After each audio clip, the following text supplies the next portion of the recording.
Big பாஸ்ல இப்ப லைவ்ல பார்த்தீங்கன்னா, இப்போதைக்கு ஜெயில்ல வியானா கிளம்புறாங்க.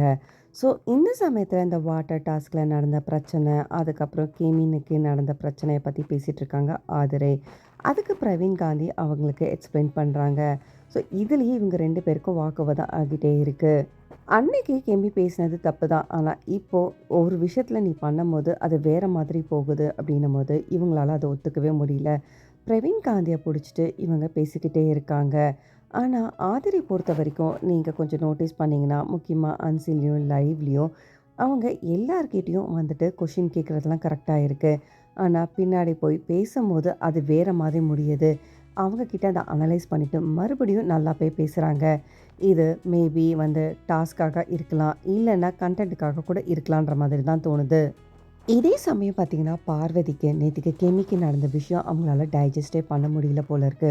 ஒவ்வொருத்தரையும் கூப்பிட்டுட்டு அனலைஸ் பண்ணிட்டு, ஏன் என்கிட்ட வந்து யாருமே கேட்கல? நேத்திக்கு நடந்த பிரச்சனை எல்லாரும் விட்டுட்டீங்கன்னு ஒவ்வொருத்தர்கிட்டயும் கேட்றாங்க. விக்ரம் கிட்ட கேட்குறாங்க. அவர் என்ன சொல்றாருன்னா, என்ன பொறுத்தவரைக்கும் அத நான் கேமா தான் பார்க்குறேன். ஏன்னா, எல்லா பிக் பாஸ் சீசன்லயுமே இப்படி தான் நடக்குது. அதே சமயம் அப்சரா கிட்டயும் இவங்க கேட்குறாங்க. என்னால ஏத்துக்கவே முடியல. இந்த வீட்ல ஒரு பிரச்சனைன்னு வரும்போது கூப்பிட்டு பேசுறானுங்க. சரி தெரிய வச்சு கிளியர் பண்ணிக்கிறானுங்க.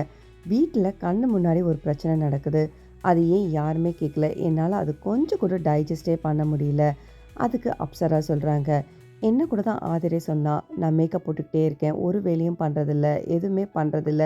யார்கிட்டயும் சரியா பேசுறதில்லன்னு சொல்லிட்டு, அத நான் ஒத்துக்கவே முடியாது. அவ பார்த்த வரைக்கும் அது எப்படி அவ சொல்லலாம்? நான் அந்த மாரிலாம் கிடையவே கிடையாதுன்னு சொல்லிட்டு, இவங்களும் ஆதிர பத்தி பேசுறாங்க. ஒருவேளை உனக்கு அது தப்பா தோணுச்சுன்னா, நீ அது மனசுல வச்சுக்கோ. ஆனா நெக்ஸ்ட் டைம் வரும்போது அத நீ அப்சர்வ் பண்ணிட்டு, எப்படி ரியாக்ட் பண்ணணும் பண்ணிக்கோ அப்படின்றாங்க. ஸோ பார்வதி பொறுத்தவரைக்கும் அவங்களால எதுவுமே பேச முடியாது. இவங்கள எல்லாருமே பிளாக் லிஸ்ட்ல வச்சுட்டாங்களாம். கலைக்கிட்டயும் கேட்டு அட்வைஸ் வாங்குறாங்க. அவருமே அதே தான் சொல்றாரு. ஸோ வீட்ல பொறுத்தவரைக்கும் எல்லாருமே வந்து இது கேமா தான் பார்க்குறாங்க. ஆனா, இவங்க பண்ண மூவு ஸ்மார்ட் மூவ் தான். ஆனா, அதுவே மத்தவங்களுக்கு அது ஆப்போசிட்டா முடிஞ்சிருக்கும். ஸோ அதனால அவங்க வின் பண்றதுக்காக கேமி இந்த மாரி பண்ணியிருக்கலாம்னு சொல்லிட்டு சொல்றாங்க. ஸோ என்னதான் இருந்தாலும் இவங்க எமோஷனலா அஃபெக்ட் ஆகியிருக்காங்கன்றத தான் சொல்லிட்டு இருக்காங்க. வீட்ல பார்த்தீங்கன்னா, தண்ணி இல்லாம அன்ஹைஜீனிக்கா ஒவ்வொருத்தரும் குளிக்க முடியாம, சாப்பிட முடியாம இருக்கதே அதுவே ஒரு பெரிய மன உளைச்சல் தான்.